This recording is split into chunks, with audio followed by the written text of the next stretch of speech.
श्री शिवाय नमस्तुभ्यम दोस्तों। हर हर महादेव, जय महाकाल। मैं प्रतिभा शर्मा एक बार फिर से स्वागत करती हूँ आप सबका मेरे यूट्यूब चैनल पर। दोस्तों, हमेशा की तरह आज भी बहुत ही खास, बहुत ही विशेष दिन होने वाला है।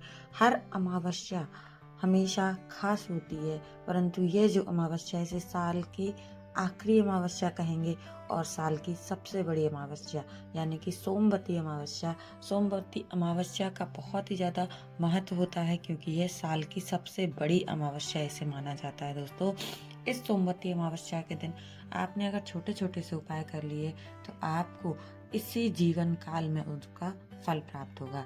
ऐसा पूज्य गुरुदेव अपनी कथाओं में कहते हैं और उनकी कथाओं को सुनकर ही वीडियो के माध्यम से यह जानकारी मैं आप तक पहुंचाती हूँ। तो दोस्तों, इस सोमवती अमावस्या यानी कि 30 दिसंबर को पड़ने वाली इस साल की सबसे आखिरी और सबसे बड़ी सोमवती अमावस्या के दिन अगर आपके घर में भी, आपके जीवन में भी कहीं ना कहीं धन को लेकर के कोई समस्या है, आपके कोई काम नहीं बन रहे हैं, बनते बनते काम रुक जा रहे हैं, या फिर किसी ने आपको कह दिया कि आपके घर में पितृदोष की समस्या है, अब है या नहीं है ये आपको नहीं पता, लेकिन अगर किसी ने भी, किसी पंडित ने, किसी ने भी ऐसा कह दिया कि आपके घर में पितृदोष की समस्या है, आपके घर में लड़ाई झगड़े होते रहते हैं, तो आपको इस एक चावल के दाने का उपाय अवश्य करना चाहिए, जो कि सबसे सरल और सबसे आसान उपाय है।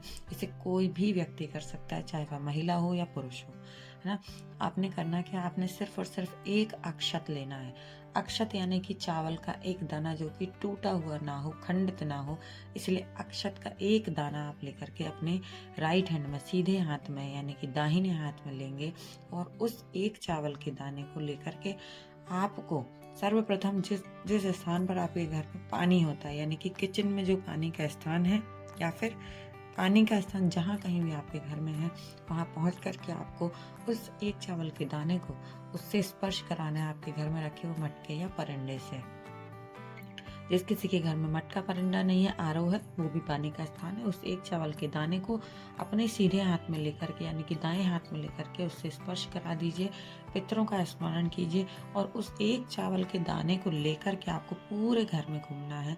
अपने पितरों का स्मरण करते हुए उस एक चावल के दाने को लेकर के पूरे घर के एक एक कोने में घूम लीजिएगा और अंत में एक लोटा साफ शुद्ध तांबे के पात्र में जल लेकर के, साथ ही साथ वह चावल का दाना लेकर के पहुंचाना है शिवालय यानी कि महादेव के मंदिर में। आसपास जहाँ कहीं भी हो, शिव के पास पहुंच जाइए ये दो चीजें लेकर के।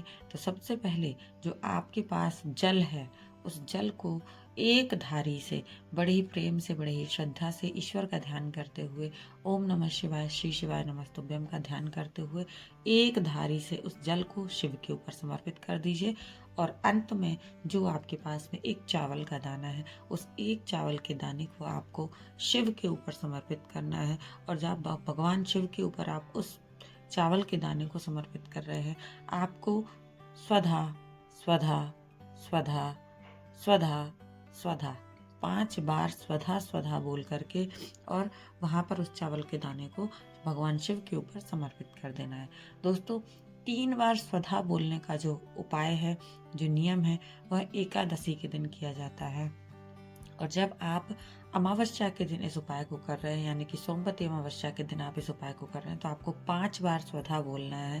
साथ ही साथ हाथ जोड़ करके अपने नाम, अपना गोत्र, अपने परिवार का स्मरण करते हुए, अपनी कामना बोलते हुए ईश्वर से कि हे पितृदेव, हे ईश्वर, हमारे जीवन की जो भी परेशानियां हैं उनको दूर कीजिएगा और अगर पितृदोष है तो उससे हमें मुक्ति दिलाइएगा। इसलिए आप अपने मन की कामना, जो भी आप जिस तरीके से प्रार्थना करना चाहते हैं, ईश्वर से प्रार्थना कीजिएगा और अपने घर को लौट कर आ जाइए।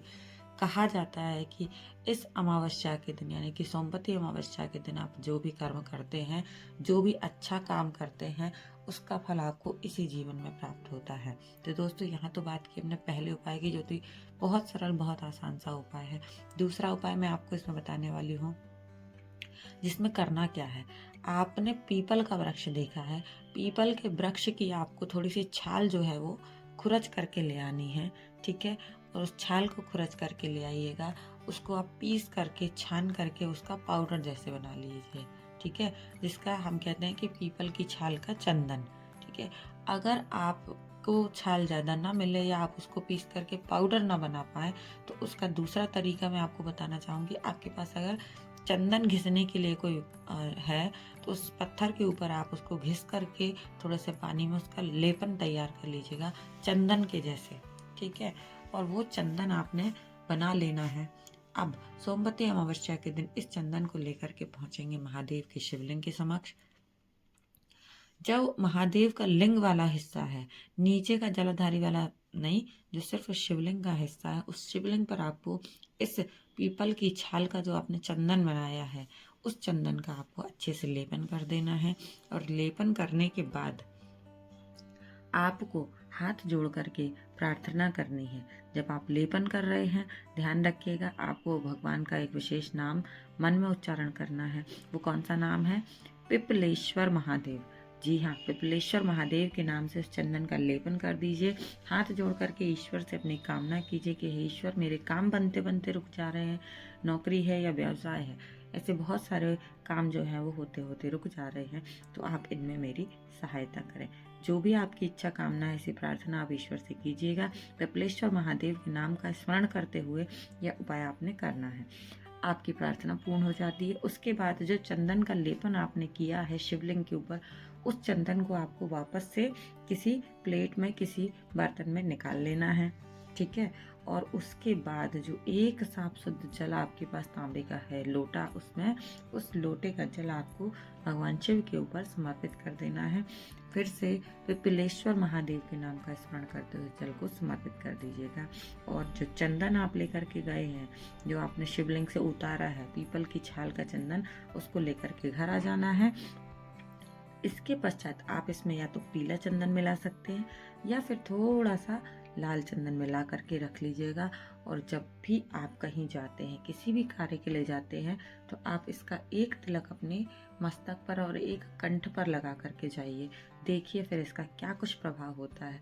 जब भी आप इसको लगाते हैं, आप इसे रोज लगाने का भी नियम बना सकते हैं जब तक ये चलता है। अन्यथा आप जब किसी विशेष कार्य के लिए जा रहे हैं, आप इसका एक तिलक लगा कर जाइए गले पर, आपके मस्तक पर और एक कंठ पर। इस उपाय को करने से आपका प्रभाव बढ़ेगा। आप जो बोलेंगे वह लोगों के बीच में बात मानी जाएगी और आपके धीरे धीरे करके सारे कार्य बनने प्रारंभ हो जाएंगे। तो दोस्तों, यहाँ पर 2 उपाय की बात की। अब बात करने वाले सबसे छोटे, सबसे सरल से उपाय की, जो कि है पितरों के निमित्त। तो पितरों के निमित्त आपने क्या करना है?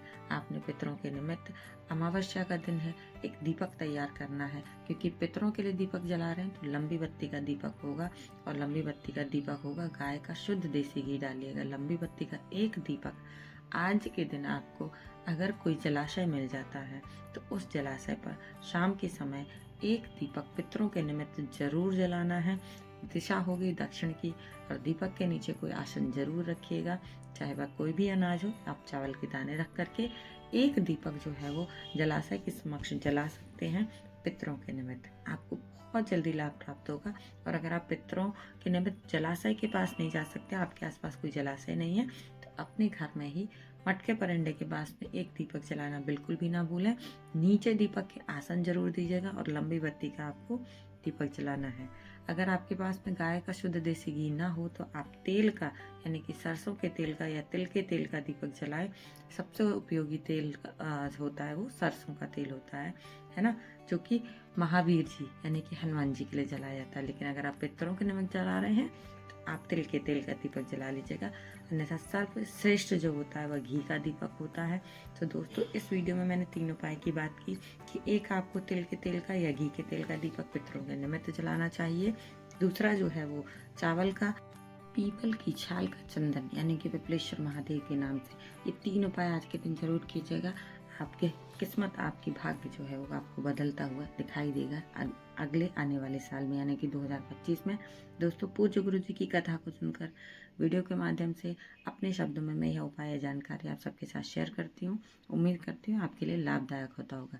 तो अगर वीडियो थोड़ा सा भी आपको अच्छा लगता है, वीडियो पसंद आता है, तो वीडियो को लाइक ज़रूर कीजिएगा, शेयर कीजिए और कमेंट ज़रूर कीजिएगा कि वीडियो कैसा लगता है। महादेव का कोई एक नाम टाइप कर सकते हैं आप कमेंट बॉक्स में। और ऐसी ही महत्वपूर्ण जानकारियाँ देखने और सुनने के लिए आप मेरे साथ बने रहें। उम्मीद करती हूँ आने वाले नए साल में आप सबका साथ मेरे साथ यूं ही बना रहेगा, आप सबका प्यार मुझे यूं ही मिलता रहेगा। चलिए, मस्त रहिएगा, व्यस्त रहिए ईश्वर की भक्ति में। मिलेंगे अगले वीडियो में फिर से कुछ नए उपाय, नई जानकारी के साथ। तब तक के लिए श्री शिवाय नमस्तुभ्यम। हर हर महादेव। जय